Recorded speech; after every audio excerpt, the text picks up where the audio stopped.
Boche Gold and Diamonds. Buy now, pay later. Ottapalam കയറമ്പാറയിൽ വീടിന് മുന്നിൽ ചെടികൾ നനച്ചുകൊണ്ടിരുന്ന വീട്ടമ്മയുടെ സ്വർണ്ണമാല പിടിച്ചുപറിച്ചു. 2 പവനിലേറെ തൂക്കം വരുന്ന താലിമാലയാണ് കവർന്നത്. കയറമ്പാറ കൃപ വീട്ടിൽ രാജഗോപാലിന്റെ ഭാര്യ സുമംഗലയുടെ കഴുത്തിൽ നിന്ന് മാല പൊട്ടിച്ചെടുക്കുകയായിരുന്നു.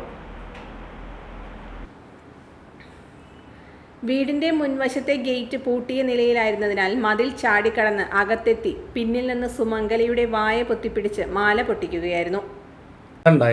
ഇവിടെ നനച്ചുകൊണ്ടിരിക്കുകയായിരുന്നു. ഒരു 5:45 സമയം. അപ്പോൾ ഈ അരിയലയുടെ ശബ്ദം കേട്ട് തിരിഞ്ഞു നോക്കുമ്പോഴേക്കും ഇടത്തെ കൈ കഴുത്തുകൂടിയിട്ട് വായ പൊത്തി പിടിച്ചങ്ങനെ വലിച്ച് അതേ കയറി. അത്ര ഉണ്ടായുള്ളൂ. വീണില്ല. ഉടുപ്പൊക്കെ നനഞ്ഞു. ബോസ് ഉണ്ടായിരുന്നല്ലോ. എത്ര പവന്റെ മാല? 2 പവന്റെ മാലയും താലും. ആളെ മനസ്സിലായില്ല. എന്ത് വസ്ത്രം ധരിച്ചെന്നെ? ഇതുവരെ ട്രൗസർ ആയിട്ടിരിക്കുന്നു. ബർമുഡ. മാസ്ക് ഇട്ടുണ്ട്. അധികം തടിയൊന്നുമില്ല, നല്ല കളറും ഇല്ല, ഒരു മീഡിയം. പിന്നീട് മതിൽ ചാടി തന്നെയാണ് ഇയാൾ രക്ഷപ്പെട്ടത്. ഭർത്താവ് രാജഗോപാൽ പുറത്തുപോയ ഘട്ടത്തിലായിരുന്നു പിടിച്ചുപറി. ഈ സമയത്ത് വീട്ടിൽ സുമംഗല മാത്രമാണ് ഉണ്ടായിരുന്നത്. മോഷ്ടാവ് മുഖംമൂടി ധരിച്ചിരുന്നു. ഒറ്റപ്പാലം പോലീസ് സ്ഥലത്തെത്തി അന്വേഷണം തുടങ്ങി.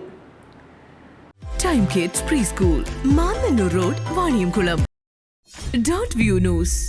കാഴ്ചകളാണ് ലോകം, കണ്ടു തുടങ്ങുക.